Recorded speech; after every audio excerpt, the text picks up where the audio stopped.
Hey, everybody, and welcome to another episode of Art Class with your teacher, Craig Chomut. Today, we're going to be talking about the rule of thirds. And actually, there's another video for you to watch that tells you all about how to do the rule of thirds. And this video is going to teach you how I want you to put the sound together and hand it in. I know it's boring, but you might get a little bit more about rule of thirds here, too.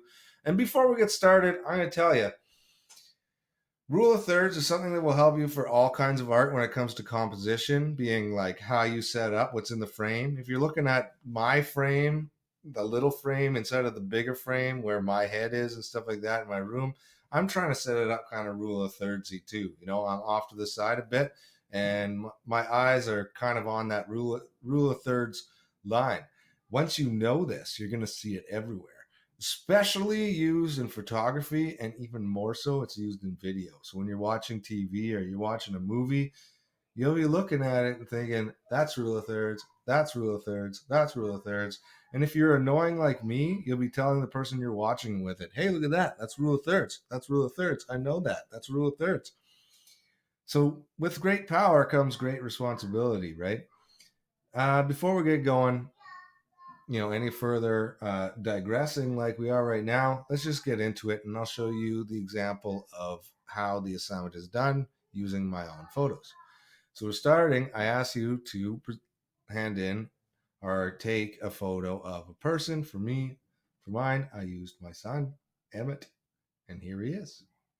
So one of the biggest things about rule of thirds is you want to try to put some, like, let's call it your focal point, or um, an area of interest, something that you want people to look at first, or something that you want to give importance to. When you're taking pictures of people, it's normally going to be one of their eyes. So though it's going to fall on one of these 4 points. I'm going to try to use this. Do I want to use the pen?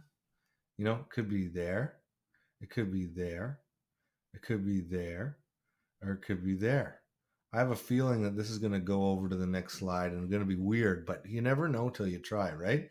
So you can see I've used this point, this intersecting point of lines, to set up where the subject's eyes are going to be. And then you've got his body going down this line, and you've kind of got this horizon line, like my wife's arms kind of there, and you've got the shopping cart right here. Now I decided to provide you with this grid because when I mark your work, I'm going to put this grid over it and see how it lines up. So why not give you the tools that I have, right, as a teacher? Otherwise, I'm really just saving stuff for me and setting you up for failure. So you're going to have this grid that you can overlay over top of your pictures to check too before you hand them in. So this is my person going to animal. I guess I got to go back to this thing. Let's see. Hey, and look at that. When I changed slides, it didn't keep the marks on it. That's awesome. I know that now. You can see I've put this lower right, like bottom right intersecting line over his eye, still making a good composition. So it goes to show you that you can switch it around. Animals would be similar to humans because we have eyes and faces, and that's what we tend to look at as people, and I'm sure animals do the same, because you get a lot of information from other people's faces. So your mind has been trained to look at faces. When you see faces in a picture, you're going to look at them, even if it's a snowman. Now for the lines, you always want to set something up on an intersecting point, but another part about rule of thirds is to have things following these lines, not all of them, but 2 of them.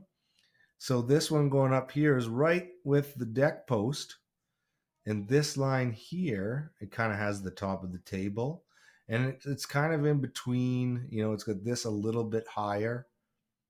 It doesn't always have to be exact, but it's got this a little bit higher and something lower, so it kind of gives you, your eye wants to follow this way horizontally over to see what's happening on this side of the page.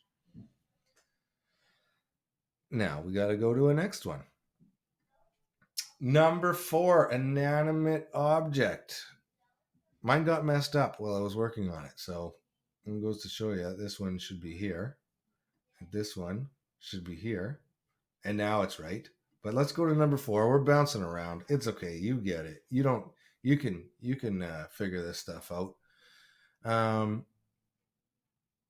Number 4, inanimate object is like just something that isn't alive, right? And fire is kind of like flirting with the gray area there, like fire isn't exactly inanimate, but I just wanted to use this picture.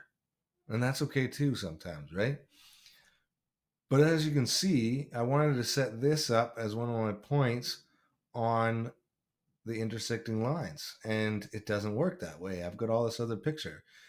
That's okay too, because in the editing room, we can really mess with stuff. So I'm going to go over, where is it? Is it behind me?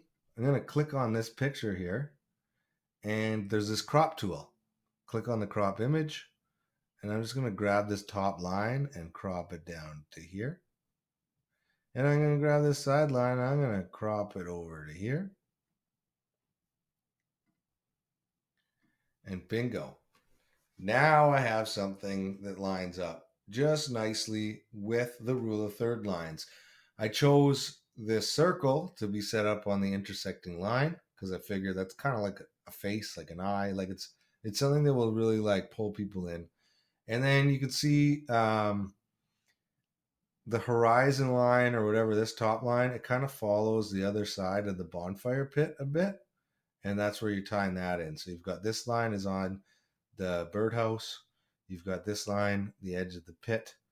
And just like that, I've cropped an image so that it will fit better into the rule of thirds. And what we haven't looked at yet is the landscape. So here's my landscape. I found this really cool beach, and this was already built. Somebody took it, so I took a picture of it, right?